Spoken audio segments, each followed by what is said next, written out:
In the year 49 BC, Julius Caesar stood at the edge of the Rubicon River with his massive army. What he was about to do was totally illegal. It was an action that would instantly trigger a brutal civil war, and every single military advisor standing around him begged him on their knees not to take another step forward. But Caesar had spent his entire career watching his own life get slowly bent and shaped by other people's political agendas. He was sick of living inside other people's fears. He was completely done letting weak men dictate what was acceptable for him to do and what was not. So on that quiet morning, standing at the edge of the freezing water, he made a violent decision that permanently altered the history of the world. He spoke 4 words that became one of the most legendary sentences in human history. The die is cast. He did not say he would do it tomorrow. He did not say he would wait until the political conditions were a little bit safer. He did not wait for the screaming politicians to finally give him their permission. He did it right then, with absolutely everything he loved on the line. Most average people will absolutely never cross their own personal Rubicon. It is not because they are too stupid or because they lack the natural ability. It is because they have spent so many years living trapped inside a life that was slowly built by everyone else's choices. They have been trapped for so long that they completely forgot they were ever allowed to choose a different path. I am going to walk you through the 8 brutal steps that will completely shatter that trap. But before I give you the first step, you have to understand exactly how a human life actually gets stolen without the victim ever noticing it. You did not lose your life in one giant dramatic movie explosion. Nobody wakes up on a random Tuesday and just willingly hands the keys to their soul to a total stranger. It happens in tiny invisible cuts over a massive period of time. You make a small cowardly compromise here. You say yes to a favor when your gut is screaming to say no. You quietly put your biggest dream in a box in the closet because your family told you the timing just was not right. You slowly edit down your own personality until it perfectly fits whatever the people around you seem to need from you. And then one morning you look in the mirror and realize the life you are living feels vaguely familiar, but it absolutely does not belong to you anymore. It feels like you moved into a dead man's house and just never got around to changing the locks. Marcus Aurelius wrote a terrifying truth in his diary. He said you have the absolute power to withdraw into yourself whenever you desire. He said perfect tranquility is just the proper ordering of your own mind. He was not writing fantasy poetry. He was giving you a specific tactical blueprint. Taking your life back does not mean you have to burn your house down and move to the woods. It is about executing a specific sequence of brutal daily decisions. You do them in the exact right order, and they will slowly, violently drag the ownership of your days back into your own hands. These 8 steps are that exact sequence. You must follow them in order. Every single step builds the concrete foundation for the next one. Step 1. Confess the loss. This is the exact step that weak people always skip. And skipping it guarantees that every single thing you try after this will fail. You absolutely cannot reclaim a kingdom that you refuse to admit you lost in the first place. Most normal people can feel deep in their bones that their life has drifted completely off course. But instead of looking the monster in the eye, they try to manage their anxiety by staying incredibly busy and constantly distracted. They lie to themselves. They say they are just going through a tough phase. They pray that things will magically sort themselves out next year. They pretend everything is basically fine. Seneca wrote that the very first step in saving a man is proving to him that he is actually sinning. He was not preaching a religious sermon. He was talking about cold, hard navigation. You cannot steer a ship toward a destination if you refuse to circle where you actually are on the map. And you cannot locate yourself on the map until you stop pretending you are not completely lost at sea. You need to sit alone in a quiet room. You must be brutally honest. Grab a pen and finish this one specific sentence. Somewhere along the way, I completely stopped living, as if, when you finish that sentence with total terrifying honesty, you have officially taken the very first step toward getting your power back. Step 2. Stop adding, start slaughtering. When average people try to fix their broken lives, they always make the exact same mistake. They try to add more things to the pile. They download a new habit tracking app. They set 5 new massive goals. They try a complicated new morning routine. They just dump more heavy structure on top of an existence that is already crushing them to death. The ancient Stoics played the exact opposite game. Marcus Aurelius wrote a brilliant rule. He said you must stop at every single moment and ask yourself one question: is this necessary? He did not ask if it was a good idea. He did not ask if it was mildly useful. He demanded to know if it was absolutely necessary for his survival. Because a life that is buried alive under useless commitments, toxic relationships, and cheap digital noise has absolutely zero room left for anything that actually matters. Before you dare to add one single new thing to your life, you must spend 2 weeks aggressively slaughtering the useless garbage. You quit one fake commitment. You hand an obligation back to the person who actually owns it. You quietly demote one toxic relationship that drains your energy. You completely, permanently eliminate one source of daily digital noise. A reclaimed life is not a crowded life. It is an incredibly clean, empty room. And you absolutely cannot build a new empire in a territory that is already occupied by the enemy. But slaughtering the garbage only clears the land. Step 3 is about deciding exactly what you are going to build on that empty land before the noisy world rushes back in to steal it again. Step 3. Define the harbor. This is the one terrifying question that most human beings run away from their entire lives. They avoid it because giving an honest answer creates a massive amount of personal responsibility. Seneca wrote that if a sailor does not know exactly which harbor he is trying to reach, absolutely no wind on earth is the right wind. A human life that lacks a brutal, clear direction is a life that will be entirely shaped by random accidents and other people's selfish agendas. That is exactly how most normal people end up trapped in a life that makes them miserable. Your new daily practice is not building a cute vision board.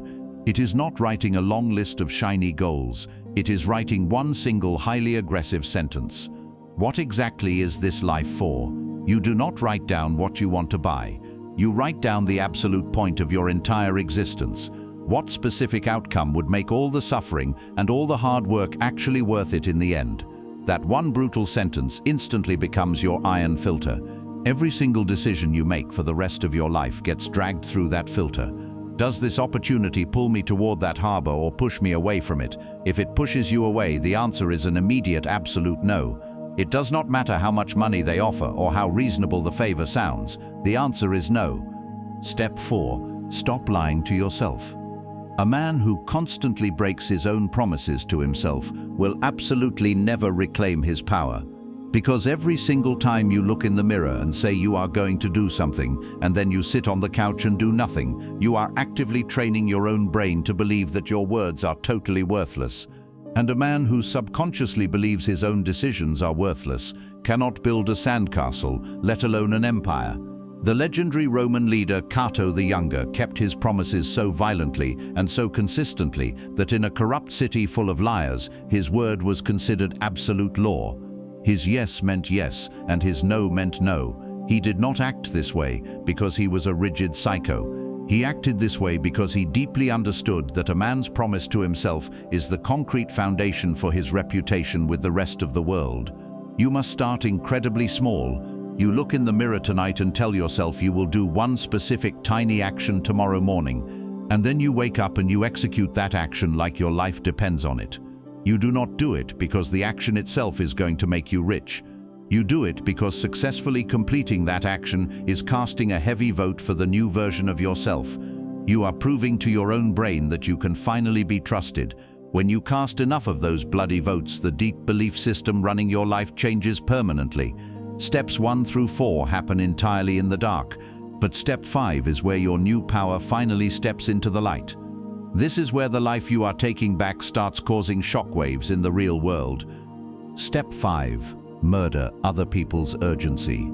Other people's fake emergencies are the absolute greatest thieves of human potential. The urgent screaming email, the urgent ridiculous favor, the urgent massive problem that belongs entirely to someone else but has somehow magically become your problem just because you were standing too close to them. Most average people spend the absolute best, most productive hours of their day solving other people's stupid problems while their own massive empire sits totally neglected. Seneca wrote a command in Latin, Vindica te tibi. It translates to reclaim yourself for yourself. He wrote it as a direct military order. You must violently pull yourself back from the endless screaming demands of other people's timelines and aggressively protect the hours that belong to your own true work. Your new daily practice is to identify your absolute most important task every single morning and assassinate it first. You do it before you open your inbox. You do it before you answer a single text message. You do it before the chaotic world has had a chance to hijack your brain and force you onto its agenda. Protecting just one single hour every morning for your own empire will change the trajectory of your life faster than any other habit on earth. Step 6. Kill the waiting game. This step is going to make you incredibly uncomfortable because you probably do not even realize you are currently doing it. You are waiting for a magical authority figure to tap you on the shoulder and tell you that you are finally ready. You are waiting for the economy to be perfect. You are waiting for the exact right moment when taking a massive risk feels a little bit less terrifying than just staying in your warm bed.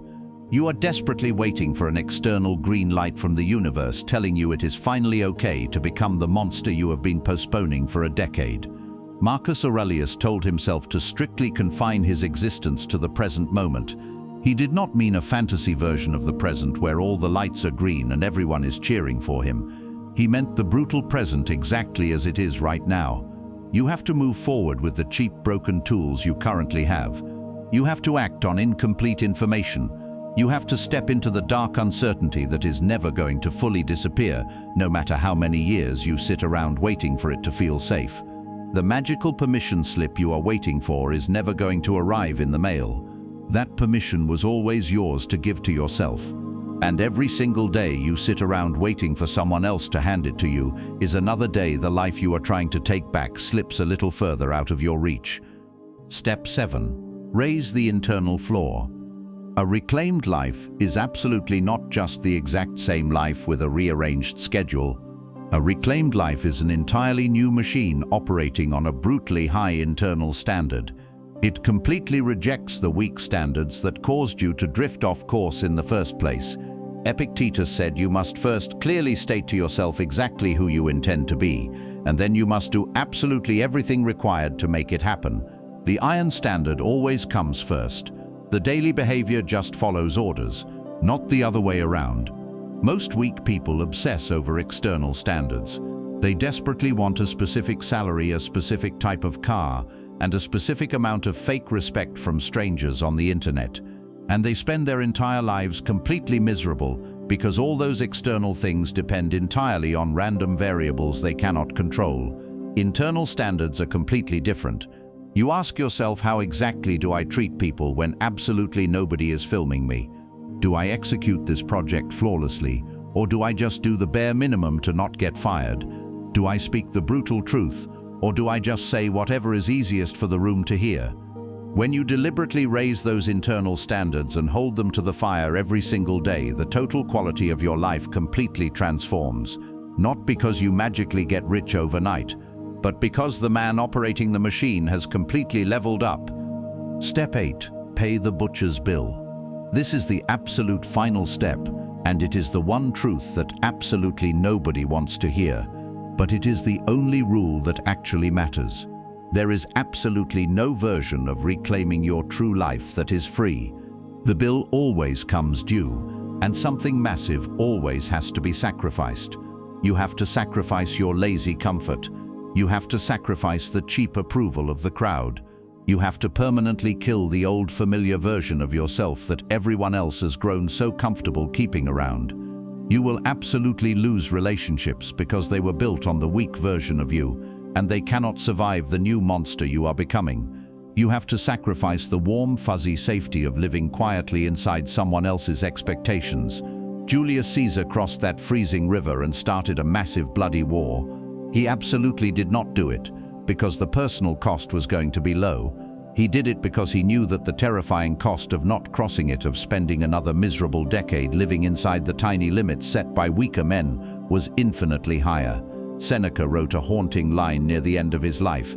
He said, "It is not that I am a uniquely brave man, it is simply that I know exactly what the alternative costs. That is the absolute final calculation you have to make.